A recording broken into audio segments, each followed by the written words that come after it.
So I'm going to start with a question, just get the group started. And how do you manage those asymmetrical relationships, Michael? Because, Procter & Gamble is a different entity, a different culture. Mars is a different culture. McCain's a different culture. The startups want to move really fast, right? And they've got the greatest product, ever known to man. And how do you manage that? I mean, can you tell me a real story? We've gotten a lot better. So we're on our 6th or 7th iteration of this. And after the first 1 or 2, we got really good at articulating to the founders their roles and their responsibilities in managing asymmetry. And at the beginning, we had startups. We weren't asking them all the right questions. A lot of times they weren't asking us the questions, and they weren't really pushing us. Right? They were trying to be deferential to us, and so our partner has helped us a lot in that regard. They're serial entrepreneurs themselves, and so they've told the startups, look, P&G values you being open and honest and direct. Be open, honest, and direct with them. So today we're highly encourage the startups to be transparent and honest with us, and we spend a lot of time helping the founders understand how to manage that. And we have specific examples for them to kind of coach them through that process. So let's pretend I'm a founder, and let's say I'm an aggressive founder, right? Coach me. So you have a lot of money, you have a lot of scale, and that's going to intimidate the life out of the startup. The startup wants to know that you are personally engaged and passionate. So you're in it, and you're in it the whole time.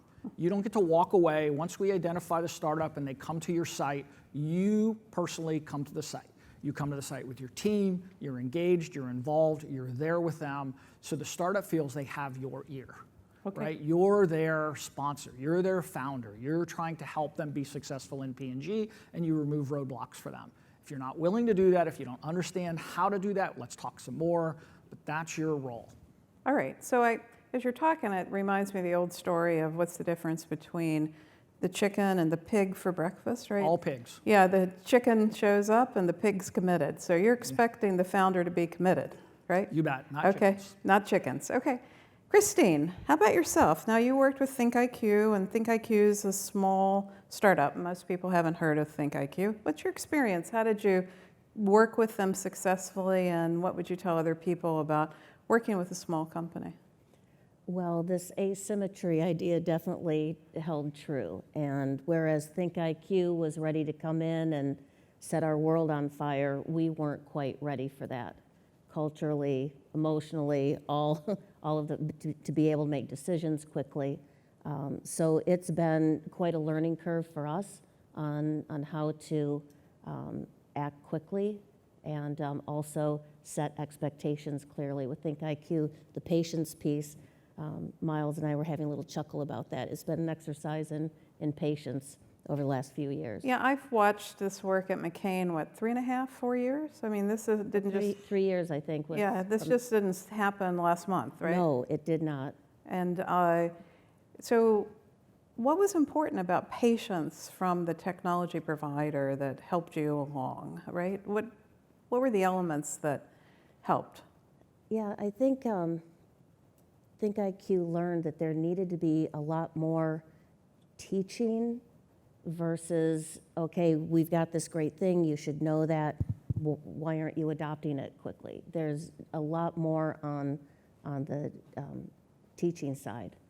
So last night I had a conversation with a number of technology providers in the market. We are at an inflection point where selling styles need to change. We are used to selling packaged apps with solution selling. We are now in the market of missionary selling, which is about painting the picture, telling the story, building the relationships, helping with the art of the possible. So in this inflection point where supply chain's changing, if we are using the old solution selling, the traditional marketing, we are not going to be successful.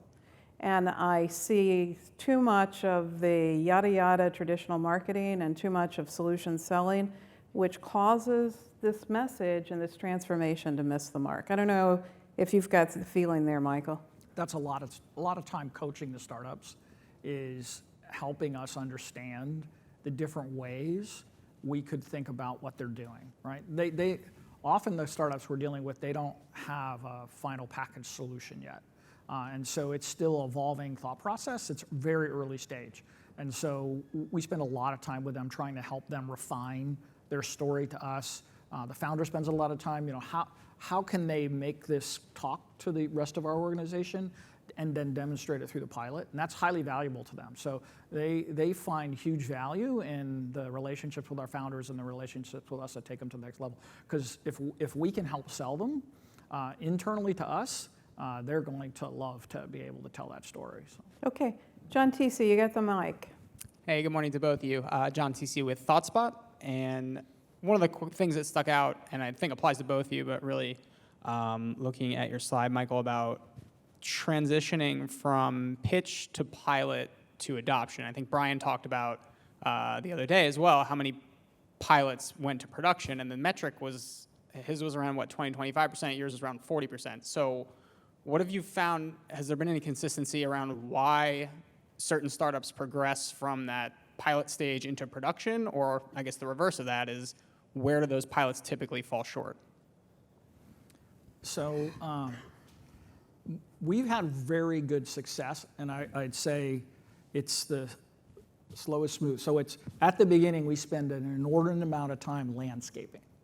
So And what does landscaping mean? I'm sorry. landscaping is the art of the possible. Who out there is working in a solution set that could possibly have anything to do with the need? Okay. Right? And going through that and understanding where they are and how they think about that, and then curating that to the actual number of companies that show up Okay. to make a pitch. And so if you've done a good job there, they're going to be highly relevant as opposed to just partially relevant. Okay, right? now So- let me ask a question. Is that an RFP process, or Oh, no. how do you invite them to the dance? So our external partner, kind of think of it as the referee go-between, right? Whose main job is to lion tame us, not the startup. And they have relationships with the angel investors, with VCs. We have all those relationships too, but they are a startup, or they were a startup, and so they understand that, and they've been through enough of this now that they're able to pull that data together for us. And they spend a lot of time quizzing us about what the real needs are so that they can do really good curation and get a much tighter group of companies to come pitch. So an intermediary that's doing the vetting. Do that? An intermediary that's doing the vetting. Okay. Very much. Don't try to. This is one of those ones where the caution on the TV show, at the beginning, please don't try this yourself, right? Alone. We tried before we found a partner, and we squashed them. We created a bad reputation in the startup community. And let me tell you, startups, they talk to each other. Social media, big time, right? And so if you go in and you kind of step in a pile with them, word gets around. So a big part of our partner's responsibility is to keep us clean and keep us from doing stupid things in those relationships. And so curation, lack of stupidity in relationships has helped a lot. And then in the pilot, really understanding, taking time to really understand what is this going to do, how's it going to do it, how's it going to fit. That's your chance. You've not turned them into a supplier yet. I was talking to Kevin the other day. He's a supplier of ours already. And I told him, I said, I'm really not the guy to talk to anymore because I'm talking to the people who aren't our suppliers yet. They haven't graduated to supplier. And so this is my time to play with them. It's kind of like, once you hire somebody, you can't ever fire them. Once you turn a startup into a supplier, it's really hard to get rid of them, right? And this is good for them and good for us, right? So it's a kind of this they call it purgatory, I call it this gray zone, before they can graduate into a supplier. So Christine, why do more pilots not make it through the pipeline? It's the essence of John's question. Well, for one thing, I love the comment, don't try this at home. I was that person between McCain and ThinkIQ, and so I need to find that company who's that third-party manager, the intermediary. Why are not more pilots? I think it's because there isn't a process that Mike is describing. You've got to get really good at it. I loved your concept of a Shark Tank approach, And then what we've learned through the School of Hard Knocks is you've got to get a team moving it forward, not just the standard process of who owns the delivery in certain functional areas. You got to have a champion across. And that was one of the concepts that came up across, having these generalists or integrators that move these things forward. So needed. I think Michael's concept of the founder, somebody in the organization that owns the problem, is so Yes. essential. And Christine, Absolutely. you sort of became that founder, right? I did, and nearly drove me to distraction, did many times. How did you become the founder? Did somebody knock on your door, or did you raise your hand? Well, it was namely out of the need because production was the waste issue, and of course the classic production is blaming the supply, and so owning the supply, owning the grower relationship. We really needed to understand, was it the manufacturing setup or was it the raw attributes? So it was really that need to have data to support what's really happening. But one of the wonderful things about your case study is that you own that value chain, right? And you've got the relationships with the suppliers that are very well known. Most companies don't have that. Yeah, absolutely. And so I did have the authority to move it forward. Yeah. And you need that, And you had the relationships, and the relationships and the money. and they cared. Absolutely. And most companies don't even know their suppliers. And we're going to talk this afternoon about supplier relationships and owning value networks. But I think you're a wonderful case study of being able to bring that together. Yeah, thank you. Yeah. Okay, who else has a question? Hi, good morning. My name is Dean Ocampo from Era Technology. My question is more of a Silicon Valley guy, 20 years, not necessarily me as a vendor. Okay, we won't hold it against you. Yeah, so my question is, being in the startup world, I love the fact you're reframing and thinking about asymmetry and the cultural differences. I'm curious on how you're managing that as you go through the MVP and the POC, because I see like a couple things that kill projects in large companies. There's usually two problems. One is, framing the problem when you get down to the SMEs. So you get this really exciting vision from the executive, it's very clear. Then you get down to the SMEs and you're trying to figure out how to actually execute. You start asking what the problems are, and people start saying like, well, you know what, my oats are a little bit moldy, I want a shinier coat. And to use the Henry Ford analogy, they're just describing a horse when you're trying to sell a car. So how do you get them in the right frame of reference to have that conversation with the startups? The second part is... Okay, hang. Oh, sorry. I have one question at a time. How do we get them in the right reference, the right church and the right pew, right? That's not an easy task. Who wants to take it first? Michael, you can take it, or Christine? Well, I'll start, and we've talked about this, the classic bringing an elephant into a dark room and the interpretation. Is it a snake? Is it a wall? I'll tell you, we have learned this over and over again, and so defining that early on, but understanding, giving yourself enough room to understand that it will change over time, the definition. What you don't want to do is continuously, endlessly create the definition. So at some point, you've got to have the courage to just start with what you have. Michael, your thoughts? So we learned this lesson vividly in our first Shark Tank. And the SMEs were like, hey, we're already doing what the startup's doing.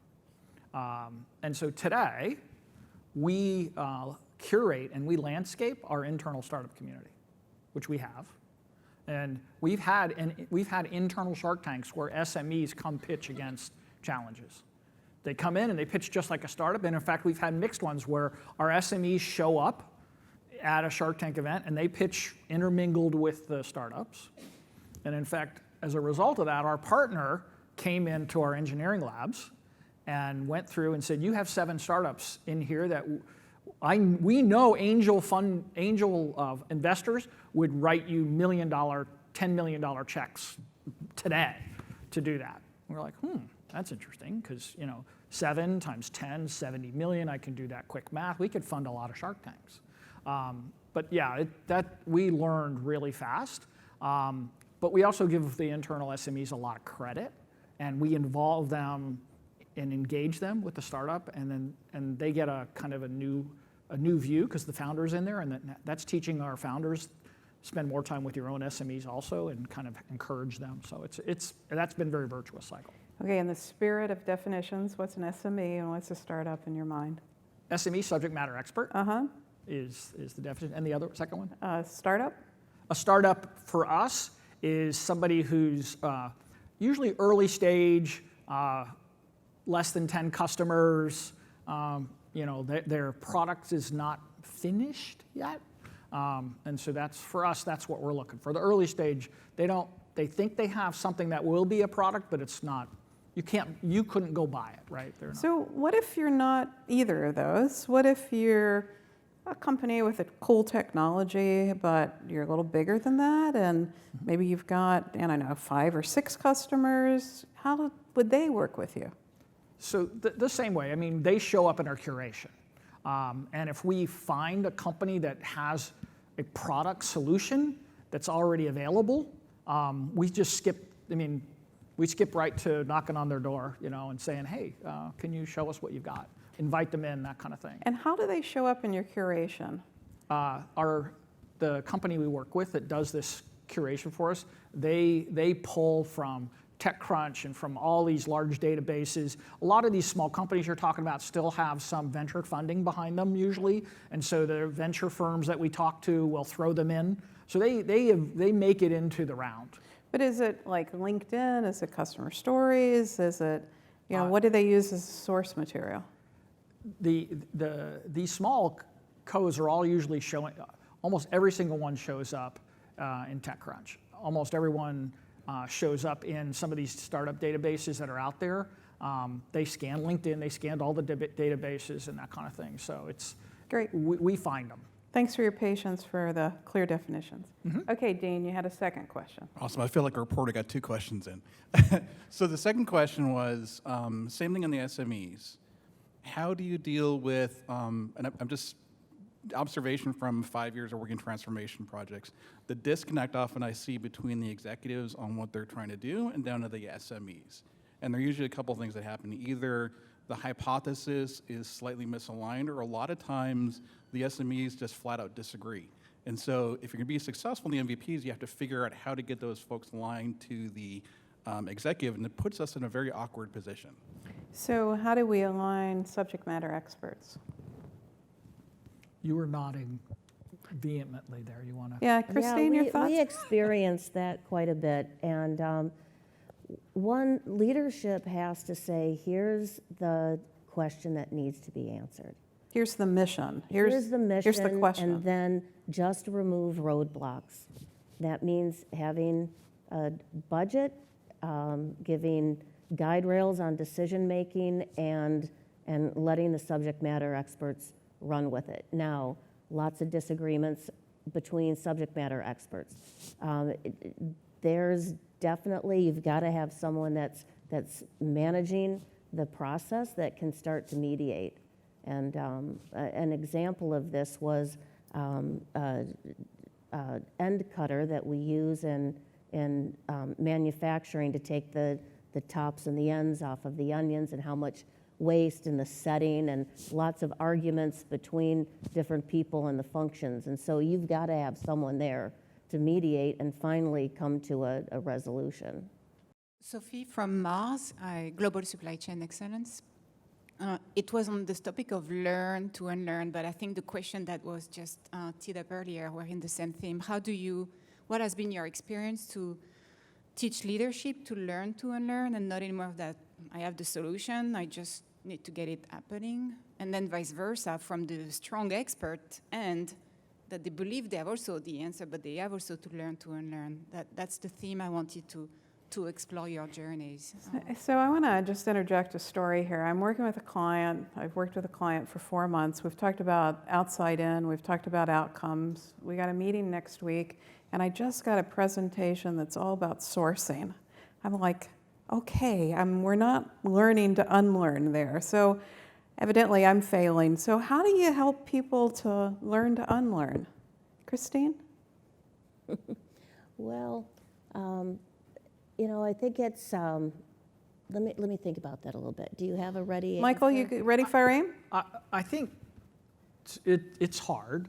I think Mars is a lot like us in that a lot of people have stayed with the company a long time. But that has been highly valuable for us because people have grown up in the organization. Andrew's very fond of telling a story about our North America go-to-market leader, right? She owns all sales in North America, in the US, Carolyn. And she was getting a presentation on some of the planning that was going on, and she was able to identify an error in the way the planners were thinking about the volumes and the go-to-market that, because she lived through it, right? She participated in it, and so that's a huge advantage, right? Is because a lot of the leaders, these founders, they were SMEs earlier in their career. And so they've got battle scars, they understand, they don't always empathize as much as you'd like, and so teaching empathy, they still have a strong feel for their technical, but it's a learning process, and I think just doing more of it helps. If you're not riding a bike every day and you're only riding a bike once a year, it doesn't look as pretty as if you ride it every day. Well, and I wish SMEs were better to listen than to talk, because I find most SMEs are all about, let me tell you, versus let me understand your problem and let me help, right? And, the listening, I think, is really missing on a lot of SMEs right now in supply chain. Christine, did you have a thought as you thought about it more? Well, the short answer that I have for you is results. And so results will reveal the truth. Of course, we are still arguing about results, and there's always, is that result accurate or not? But you've got to give subject matter experts quick wins, and that was lessons learned for us. We were trying to bite off too much, and so having those short wins, having results, getting momentum, really important. Yeah, and I would just add, if we think back to Sandeep's presentation yesterday from Mars, I think results, but marketing the results. I think Sandeep was a great case study of marketing results. I mean, he really spends time with videos and communication to the executive team, and I think so many times supply chain folks are like, marketing? Why would I market this project, right? But if you don't market it, then those great results never happen, at the board level discussion. So I think also marketing. Any thoughts there about how to get that communication up through the organization? Marketing is a great way of doing it, but I'll tell you, the word of mouth, at least in a very relationship-based company like ours, is probably the best. Okay. So now plant managers asking questions and pulling the requests for Now, moving forward. Are you using any tools to help that word of mouth, like social networking tools, or? No, it's really just our typical results meetings, and Okay. it's coming forward. Okay. Michael, your thoughts?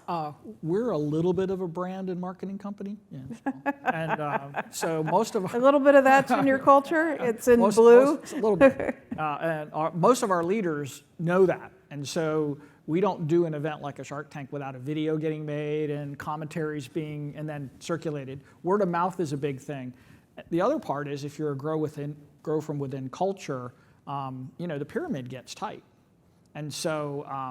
One of our CEOs was fond of saying, you just have to convince one or two of the leaders to join you and demonstrate success, and the rest of them will be pushing in the line to get in behind them. And so that's you get one or two successes, an organization starts to look good, the other organizations don't want to not look good, and they're there, right? And so.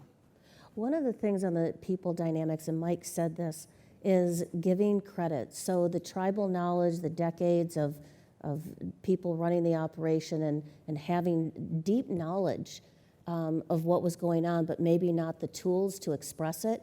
There's so much of, I've been telling you that for the last 30 years. Giving them that credit has been extremely important. Okay, we have 15 minutes before break. Jim, you want a question? Hi, Jim Hayden, Savvy Technology. From the startup's perspective, You're trying to build a product that'll work for lots of customers. You get your first customer to, you listen to their feature requests, you try to generalize them, but they're going to give you feature requests that are just specific to P&G. And that's the hardest thing to deal with from a startup perspective. You don't want to add that to your product. You need it, though, from the P&G perspective. How do you deal with that? Yeah, how do you work on something that is a use case that'll allow the company to scale and be viable? And I've also seen Procter & Gamble take a specific use case and kind of suck the lifeblood out of a startup, right? Because you're such a big company, yeah? So how do you manage that tension? Well, we're pretty sensitive to being asymmetric. You know, we're not perfect. I think probably the biggest thing for us now is being self-aware of the large variety of businesses we're in. We're in assembled products. We're in the chemicals business. We're one of the largest producers of glycerin in the world. We're in medical products. And so we spend a lot of time when we're asking for feature requests now, articulating to the startup why this is valuable to us and how others could look at this as being valuable. And so we want them to be successful, because if we can make them successful, they're gonna have a more robust infrastructure behind them and funding behind them to meet our scale. And so we're trying to be careful. I'm not telling you perfect, but you know, we really think that we can help them learn that our needs are more broadly described. And Jim, I would say that my observation of the market is a lot of that onus is on the startup that doesn't force the generalization into the market template, not just the P&G requirements. I've seen so many companies kind of fall in love with the fact that they're working with a large company like P&G, and they forget that they've got to take that and they've got to broaden that use case. Okay, we have in our learning document for startups, one of the very first lines is, don't be afraid to say no. Yeah, and how many say no, right? Phil, you got a question? All right, I'm sorry. Okay, well, John has the mic. Let's let John ask. Okay, Phil. Hi, thank you. Phil Ribbins, Orchestrate. Just a follow-up question, really. I guess the next stage of the process that was asked earlier. You mentioned about learning being a key thing. You mentioned about how, you know, when you're a big company, you start showing some success. Everybody wants it tomorrow. So how do you create the headroom and the patience and the space to successfully roll out beyond the POC phase? Yeah, how do you help the organization with institutionalized patience, I hear? Yeah, you worked a lot on patience, right? Yeah, we did. You know, I don't know that we have the answer around that. One, it's making it part of the key performance indicator for certain people in the organization and the functional areas. Then it creates that space. It's going to be filled up with something. There's usually filled up with a bit of wasteful activity, and we've got to prioritize those activities and say, we're just not going to do this, and make room for that. One observation that I've had in the market is sometimes a large company has somebody that's inspirational that brings in a startup or a cool idea, but then that leader leaves. So I think if you can create multiple people for that support to allow changeover, because I often will see when that key leader leaves, you know, the vendor's kind of hanging out here trying to roll out globally, and it's hard. Yeah. Any thoughts there, Michael? Going back to your SMEs, partnering our SMEs with the startup to help them understand that they can both be successful. You know, the SMEs tend to stick around, right? They're not as transitory as the leaders are, and so really partnering the SMEs that own kind of the development within that area to help them realize that bringing this startup in and helping them scale, it reflects in their, you know, recognition, their rewards, and everything else that goes with it. It's a big piece of that. And the SME networks tend to be really big, and so they'll share and they'll start to do pieces, and they'll get together to help the startup scale internally. And as long as they start to see that as mutually beneficial, that works. Each business has to decide what headroom looks for them. And what their priorities are, and that's a little bit why we're segmented back out into the businesses, and those businesses have a lot of autonomy now to decide what the priorities are and where they want to put headspace. You know, the priority for your business in hair care and the priority for his business in shave might look completely different, and so that helps manage some of that. But what about the role of IT? Because you've got a big IT organization, and there's also this tension between IT standardization. And how do you balance that? Because I feel there's kind of a shifting of climate at P&G around that. You want to talk about that? Yeah, sure. IT. So at one of these Shark Tank events, there's founders, and then there's corporate resources. Corporate resources is IT. Corporate resources is corporate engineering, R&D. And so they're there because they've got, and they're high-level leaders in those areas, and they have the visibility to what things we're already working on that we may not have found, even though we looked really hard for it. And so we really push hard for their integration of that and part and parcel of delivering that process go forward. So they help build a pilot process. Because, Phil, I think one of the things is the people bringing the technology have got to set the infrastructure with the client that they're working with to have that continuity. And that's difficult because many companies don't know what that looks like, and many people that are bringing technology don't ask those questions. So I think that's a good thing for you to templatize. John Bryan. Good morning. John Bryan with Sleep Number. My question is, we talked a little bit about marketing the successes, but you've got more projects that do not get out of the pilot phase than you do successes. You mentioned 40%. We'd heard 20, 25% before. How do you take those moments where a subject matter expert is invested and is seeing this, but then to them it could look as a failure? And how do you not lose that captive audience when the majority of what you start doesn't actually get to the point that it impacts their life? That's such a great question because there's so much energy when you start, and if it doesn't have continuity, then you've got some disillusionment, right? And people always want to be on a train that's going forward, right? How do you manage that, Michael? Our SMEs we don't have a lot of SMEs in any kind of centralized function. They're in businesses to deliver against their business needs now. And so we've spread that out. And our SMEs get very quick in their career, they learn that they get told no a lot, right? And, so they're kind of used to that some things work, some things don't, some things scale, some things don't. Sometimes they learn that, sometimes they don't. We have no shortage of needs.